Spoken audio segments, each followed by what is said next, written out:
नमस्कार मित्रांनो, मुरंबा मालिकेच्या आजच्या भागात आपण बघूया रमा घरी आलेली असते आणि सगळ्यांना खूप प्रेमाने भेटते, सगळ्यांचा आशीर्वाद घेते आणि सगळ्यांच्या पाया पडून ती सगळ्यांकडून चांगले आशीर्वाद घेण्याचा प्रयत्न करते. कारण इतके मोठ्या संकटातून ती परत आलेली असते आणि तिला खूप आनंद होत असतो. ती परत आपल्या माणसांमध्ये आलेली असते आणि तिच्या अक्षयकडे आलेली असते. त्यामुळे रमा खूप आनंदी असते.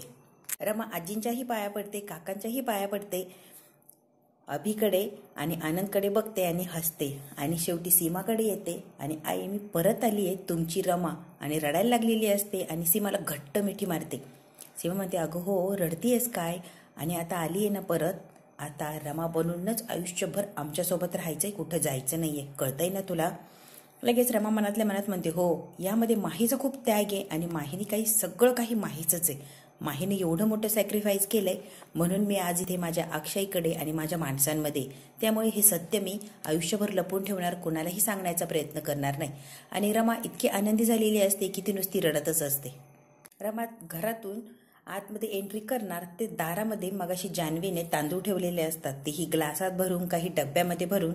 माही म्हणजेच आपली रमा बघत नाही आणि डायरेक्ट तिथे घरात येण्याचा प्रयत्न करते. ग्लासमध्ये जे तांदूळ असतात ते रमाच्या पायाने सांडले जातात, म्हणजे तिचा खऱ्या अर्थाने ग्रहप्रवेश होतो. तिला इतका आनंद होतो आणि ती सीमा बघते. सीमाला तर इतका आनंद झालेला असतो. आई याव पुढे बघा, अगं या जान्हवीला तर काही कळत नाही, तांदूळ ठेवायची जागा आहे का ही, तिला कोण सांगणार बाई, खरंच काय ही जान्हवी. आई असू द्या हो, बघा खऱ्या अर्थाने रमाने आता गृहप्रवेश केलाय.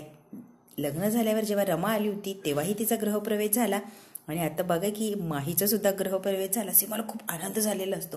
खऱ्या अर्थाने आपली रमा आपल्याकडे आली आई, त्यामुळे असू द्या मी सगळं साफ करते, अजिबात तुम्ही टेन्शन घेऊ नका. आणि सीमा आता आत ते तांदूळ साफ करण्यासाठी गेलेली असते आणि रमा मात्र दारात उभा राहून सगळं काही घर डोळ्यामध्ये सामावून घेत असते. कारण खूप दिवसांनी तिच्या संसारामध्ये, तिच्या आपल्या माणसांमध्ये, आपल्या घरामध्ये ती आलेली असते. रमा कुणाला काही बोलू शकत नाही, पण स्वतःला ती फील करत असते आणि सगळं काही आपलं आणि आपल्या घराला, आपल्या माणसांना डोळ्यामध्ये साठवून ठेवत असते. रमाचे फक्त आनंद अश्रू येत असतात, ती काही बोलत नाही आणि सगळं घर बघतच उभी राहिलेली असते. इकडे साई खूप टेन्शनमध्ये असतो, त्याला खूप वाईटही वाटत असतं. साई विचार करत बसलेला असतो. आईला मात्र वाईट वाटतं की आपला मुलगा इतक्या वाईट अवस्थेमध्ये, कारण तो सगळं काही मिळवून सगळं काही हरल्यासारखं असतो. त्याला जे कोडं पडलेलं असतं ते कोडं उलगडलेलं असतं, तरीही तो हरलेला असतो. कारण रमा तिच्या घरी गेलेली असते आणि रमाला त्याने त्याच्या घरात ठेवलेलं असतं, प्रेम दिलेलं असतं आणि तिच्यासोबत लग्न करण्याचाही प्रयत्न केलेला असतो. रमाचं सत्य जेव्हा त्याच्या समोर येतं की रमा लग्न झालंय आणि ती अक्षयची बायको आहे, तेव्हा मात्र त्याच्या हातात काहीही राहत नाही आणि तो शांत झालेला असतो. बिचारा घरी येऊन एकटक बघत बसलेला असतो आणि त्याला खूप टेन्शनही आलेलं असतं आणि वाईटही वाटत असतं. आई चहा बनवते आणि साईच्या जवळ जाते. काय झालंय रे साई, का इतका उदास आहे आणि कसला विचार करतो आणि डोळ्यात पाणी कसं रे तुझ्या. काय नाही गाई, रमा तिच्या मूळ जागी म्हणजे स्वतःच्या घरी पोहोचली ना, ही स्वतःच्या डोळ्याने बघून आलो ना, म्हणून थोडंसं वाईट वाटलं, दुसरं काही नाही. आई लगेच म्हणते रमा, श्रद्धा, माही यापैकी खरी रमा कोण, काही सांगतो का मला. जिला आपण श्रद्धा म्हणत होतो तीच रमा आहे आणि रमा खरं बोलत होती ग. इतकी चांगली मुलगी आहे ती, इतकी गोड आहे आणि ती सगळं काही खरं खरं वागत होती, आपल्याशी काही खोटं वागत नव्हती. ती म्हटली होती की माझं लग्न झालंय आणि खरंच तिचं लग्न झालंय. आणि लग्न तरी कोणाशी झालंय, अक्षय मुकादम माझे मित्र येते त्यांच्याशी तिचं लग्न झालंय. इतका भला माणूस आहे तो अक्षय आणि दोघांचं एकमेकांवर इतकं प्रेम आहे ग की बस. आई म्हणते साई तू का तिला जाऊ दिलं, तुझं सुद्धा तिच्यावर प्रेम आहे ना, मग तिला एक तर जबरदस्तीने ते घेऊ नये, नाहीतर तिचा विषय कायमच्या डोक्यातून काढून टाक. तिचा विचार सुद्धा करायचा नाही, नाव गाव सगळं सगळं काही सोडून द्यायचं आणि नवीन आयुष्याला सुरुवात करायची. तिच्या आठवणीमध्ये असा रडत बसायचा आणि झुरत बसायचा, मला काय बघवणार नाही बाबा.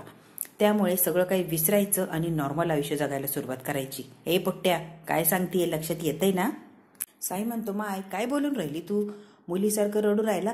मुलींनाच भावना असतात का, मुलांना भावना नसतात का, आणि मुलीच रडू शकतात का, मुलांना रडू येत नाही का, त्यांच्या भावना व्यक्त होत नाहीत का, ते फक्त आतल्या आतच घुटमाळतात का. अगं रडलं तर मुलगी आणि नाही रडलं तर मुलगा, असं कुठं असतं का माय. पण हे बघ मला वाईट वाटतंय, माझ्याबरोबर जे सगळं काही घडलंय, पण आनंद सुद्धा आहे. रमा तिच्या घरी आणि तिच्या नवऱ्याकडे सुखरूप आणि व्यवस्थित पोहोचली आणि सुखाने ती संसार करीन, याचा सुद्धा मला आनंद आहे. की ती माझ्या घरी राहून रोज झुरत बसली असती, त्याच्यापेक्षा तिच्या नवऱ्याकडे गेली आणि सुखाने संसार करते ना माय, त्यातच मला आनंद आहे. एक आई म्हणून साईच्या माईला मात्र इतकं वाईट वाटत असतं की आपल्या मुलाला इतका त्रास होतो, इतका चांगला असूनही इतकं काही भोगायला लागते. त्यामुळे त्या बिचारीला खूपच काही त्रास होत असतो. रमा किचनमध्ये आलेली असते आणि तिचं किचन बघून तिला खूप आनंद होतो. ती डोळे बघून किचनही बघत असते आणि किचनमधल्या प्रत्येक वस्तूला हात लावून आपलं किचन, आपलं घर, माझं स्वतःचं हक्काचं सगळं काही ती फील करत असते आणि खूप आनंदीही असते. रमा हे सगळं बघतच असते. तिची सीमा आलेली असते. सीमा म्हणते, काय करते इथे? चल चल चल बाहेर चल. आई ही काय करते इथे? बघा ना, हिला सांगा ना तुम्ही बाहेर चल म्हणून. इथं काय करते ही? रमा तू बाहेर चल. आई प्लीज मला थांबू द्या नाही, इथे मला खूप आवडतंय आणि काहीतरी करू द्या ना मला, प्लीज मला बाहेर नका नेऊ. रमा अजिबात तुझं काही ऐकणार नाही. चल चल चल बाहेर चल. आई माझ्या किचनमध्ये मला काहीतरी करायची इच्छा होती, करू दे की मला. प्लीज आई मला बाहेर काढू नका, काहीतरी करू द्या. सीमा लगेच आश्चर्याने आजीकडे बघते आणि आजी सीमाकडे बघते. कारण माही काहीतरी करणार असं म्हणणार कधीच नाही आणि ही त्यांची रमा असते म्हणून ती आग्रह करते की मला काहीतरी करू दे किचनमध्ये, माझी खूप इच्छा आहे काहीतरी करायची. आजी म्हणते, रमा उगाच काही उद्योग वाढू नकोस. तुला पोहे आणि साबुदाणा खिचडी याच्या व्यतिरिक्त काही येत नाही आणि काही करायला जाशील ना तर पचका करून टाकशील. रमा जरा विचार करते आणि शांतपणे म्हणते, आजी आई मी आता शिकली आहे ना, मी करणार, तुम्ही टेन्शन घेऊ नका. तुम्ही बाहेर जा, मी सगळ्या काही वस्तू शिकली आता करायला, मी सगळं काही छान बनवेल, तुम्ही बाहेर जा. चला चला. आजी म्हणते, उगाच काही घोळ घालून ठेवू नको आणि नसताना उद्योग वाढून ठेवू नको, त्यापेक्षा तू बाहेर चल आमच्यासोबत. सीमा म्हणते, आई थांबा जरा. ती म्हणते ना मी करते तर करू दे तिला. उगाच तिने काही केलं नाही असं तिला वाटायला नको. आणि हे बघ बाई, तुला जेवढं जमन तेवढंच कर, जेवढं ना काहीतरी ओव्हर करायला जाऊ नको, जेवढं जमतंय ना तेवढंच थांबून घे. आणि अगदी काहीही नाही कळालं किंवा नाही समजलं तर आम्हाला येऊन विचार, मनाने काही घोळ घालू नको. हो आई मी सगळं काही करते. सीमा आजीला घेऊन बाहेर जाते आणि रमा आता तिच्या किचनमध्ये एकटीच असते आणि तिला किचनमध्ये राहणं किती आवडतं हे तर आपल्याला माहितीच आहे. रमा भाजीपाल्याची टोपली असते ती हातामध्ये घेते आणि म्हणते, किती दिवस माझ्या किचनपासून मी लांब राहिले. आणि त्या सगळ्या वस्तूंशी ती बोलत असते आणि म्हणते, तुमच्या सगळ्यांची इतकी आठवण येत होती, इतकी आठवण होती आणि फायनली मी तुमच्यामध्ये आली आहे. आणि रमाला खूप आनंद झालेला असतो. इकडे रमाच्या घरी आई बाबा, आई काका आणि मावशी एकत्र उभे असतात. मंगल काका खूप आनंदी असतात आणि ते म्हणतात की आपली रमा जिवंत आहे. हे म्हटल्यावर तिघांच्याही डोळ्यात पाणी यायला लागलेलं असतं आणि आईला तर विश्वासच होत नाही की आपली रमा जिवंत आहे आणि इतके आनंद अश्रू यायला लागलेले असतात की बस. काकाला म्हणते, चला चला मला घेऊन चला. काका म्हणतात, जरा शांत होतीस का तू? ती आता तिच्या नवऱ्याला भेटायला गेली आहे ना आणि मला खात्री आहे तिचं सगळं तिथलं झालं की ती आपल्याला भेटायला लवकरात लवकर येणार.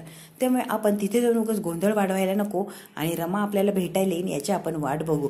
पण तिघांच्याही चेहऱ्यावर इतका आनंद असतो की आपली मुलगी जिवंत आहे आणि शेवटी ती आपल्यामध्ये आली. हा आनंद काहीतरी वेगळाच असतो. आईसाठी, मावशीसाठी, काकासाठी अगदी इतका आनंद झालेला असतो की बस सगळ्यांच्या चेहऱ्यावर आनंद दिसत असतो आणि डोळ्यातून आनंद अश्रूही वाहत असतात. मंगल तर हात जोडून देवाचे आभार मानत असते. काकाही नुसते हसत असतात आणि काकाच्याही डोळ्यातून पाणी येत असतं. आई म्हणते, खरंच माझ्या लेकीला मला भेटायला जायचंय, माझी रमा जिवंत आहे, हे मला इतकं आनंद आणि इतकं सुख देणारी गोष्ट आहे की बस मी तिला भेटायला जाऊ का? पण नको, तीच मला भेटायला येणार. आणि सगळे मात्र आनंदात असतात आणि एकमेकांकडे बघून हसत असतात. आता फक्त रमा कधी त्यांना भेटायला येते याची वाट बघत असतात. इकडे मुकादमांच्या घरी अगदी सगळं काही व्यवस्थित जेवण तयार झालेलं असतं आणि मुकादम सगळे डायनिंग टेबलवर येऊन जेवायचा मस्त आनंद घेत असतात.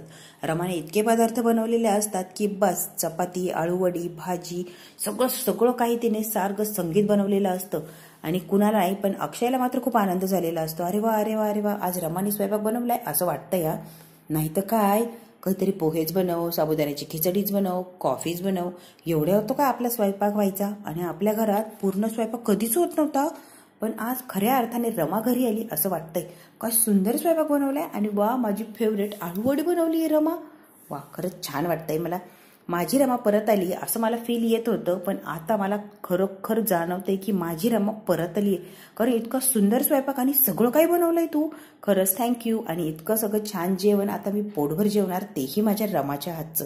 अक्षय इतकं भरभरून कौतुक करत असतो की बस. अक्षय इतका पागल झालेला असतो त्या रमाच्या प्रेमामध्ये की बस खूप कौतुक करत असतो आणि सगळ्यांसमोर भरभरून तिला प्रेम व्यक्त करत असतो.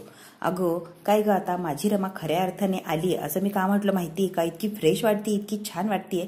मग आता 2 दिवस माहेरी राहून आली म्हणल्यावर फ्रेश अगदी मोकळी झाली असणार. सगळं काही आईला, मावशीला, काकाला भेटून मन मोकळं झालं असणार. आता मात्र बरं वाटतंय ना, मग इथे आनंदाने राहायचं, कळतंय ना. रमा म्हणते आता सगळं बोलत बसणार, माझं कौतुकच करत बसणार का? इतकं सुंदर जेवण आहे, जरा खा, मला सांगा कसं झालंय. अगं हो हो, सीमा ही अक्षयला खुणवते, खा रे, इतकं छान स्वयंपाक बनवलाय, बिचारीला सांग कसं झालंय. आणि आता अक्षय खायला लागलेला असतो आणि आत्ता कौतुक करत होता त्यापेक्षाही जास्त कौतुक करणार, कारण त्याच्या रमाने स्वयंपाक केलेला असतो ना. आणि अक्षयला त्याच्या रमाने केलेला प्रत्येक पदार्थ आवडत असतो, कारण ती खूप सुंदर स्वयंपाक बनवत असते. अक्षय एकच घास घेतो, वा वा वा, उत्कृष्ट, कमाल, नेहमीप्रमाणे उत्तम स्वयंपाक बनवलाय रमा तू. आणि सगळे एकमेकाकडे बघत असतात, आता नेमकी काय होणार आणि हिने काय बनवलंय. पण अक्षय जेव्हा कौतुक करतो तेव्हा त्यांनाही धक्काच बसतो की माही इतका सुंदर स्वयंपाक करू शकते, पण त्यांना माहीत नसतं की ही माही नाही, रमा आहे आणि तिने अगदी परफेक्ट स्वयंपाक बनवलेला असतो. सीमा जेव्हा एक घास खाते तीही चकित होते आणि रमाकडे बघायला लागते. घरातला प्रत्येक माणूस जेवायला सुरुवात करतो आणि प्रत्येक जण कौतुकच करत असतो.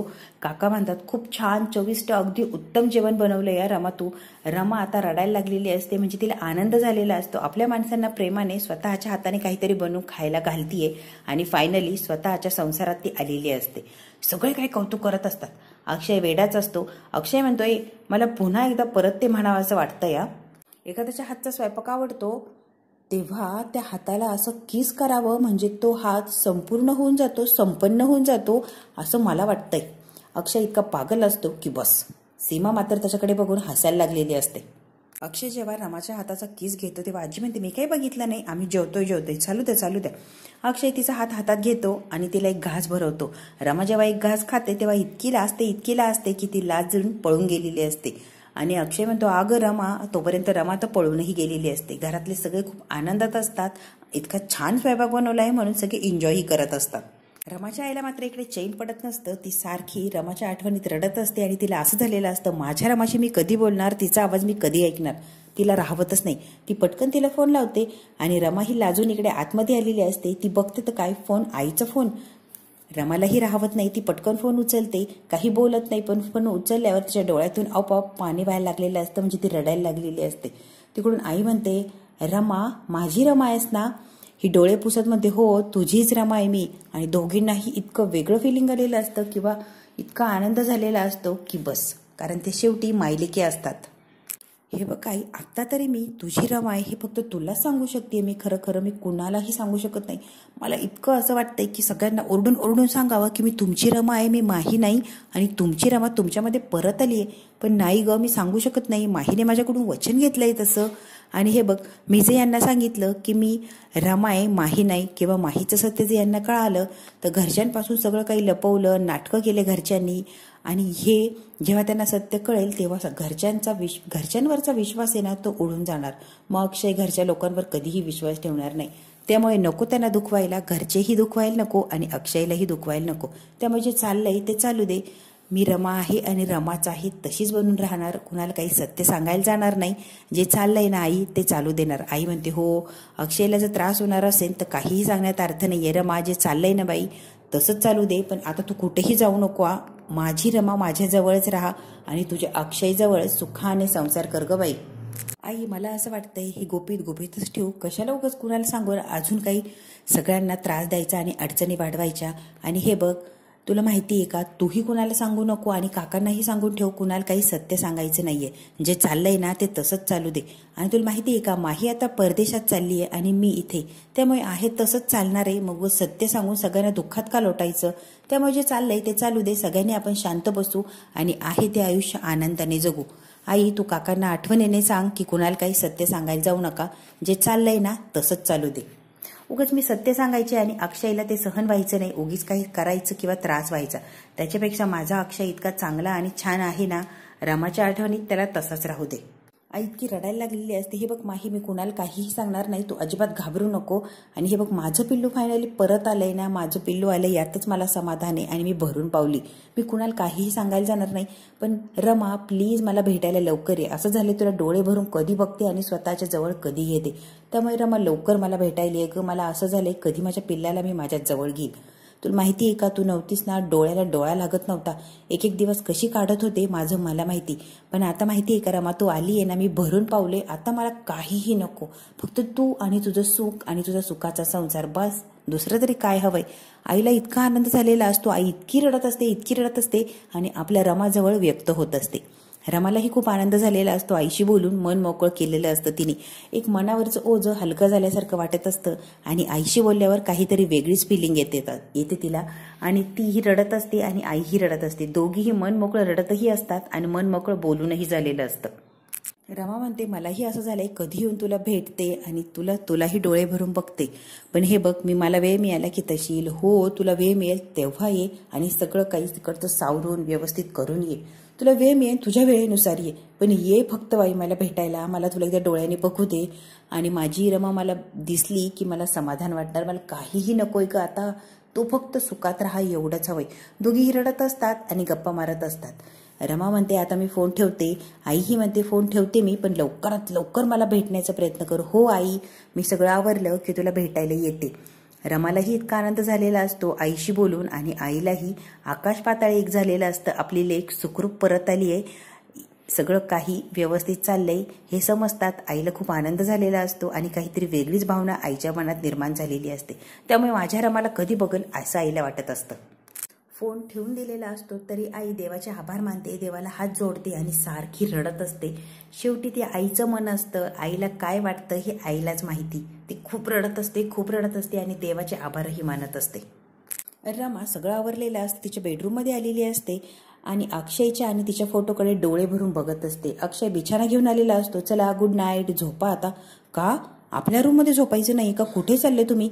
का ग रमा, इतके दिवस तूच म्हणायची ना बाहेर झोपा आणि आता मला म्हणते की आपल्या रूममध्ये झोपायचं नाही. मनातल्या मनात रमा लगेच म्हणते, माही खरंच ग्रेट आहेस तू. तुझ्या मर्यादा तू ओलांडल्या नाही किंवा काही मला त्रास होईल असं वागायला गेली नाही. तुझ्या मर्यादेमध्येच राहिली. खरंच माही तू किती ग्रेट होतीस ग. तुझे आभार मानावे तितके थोडे. रमाला आता माहीची आठवण आलेली असते आणि माही खरंच किती चांगली आहे हे तिला कळालेलं असतं. तिच्या मर्यादेमध्ये ती राहिलेली असती, त्यामुळे रमाला माहीचं खूप कौतुक वाटतं. मी म्हणते ना तुम्हाला आपल्या खोलीत झोपा. आधी म्हटले तेव्हा म्हटले, पण आत्ता मी स्वतः म्हणतीये ना की झोपा इथे. अरे वा, मी तर काय नाचत येणार आपल्या रूममध्ये, तुझ्यासोबत झोपायचंय म्हणल्यावर काय रमा, मी नाचत येणार. अक्षयला खूप आनंद झालेला असतो.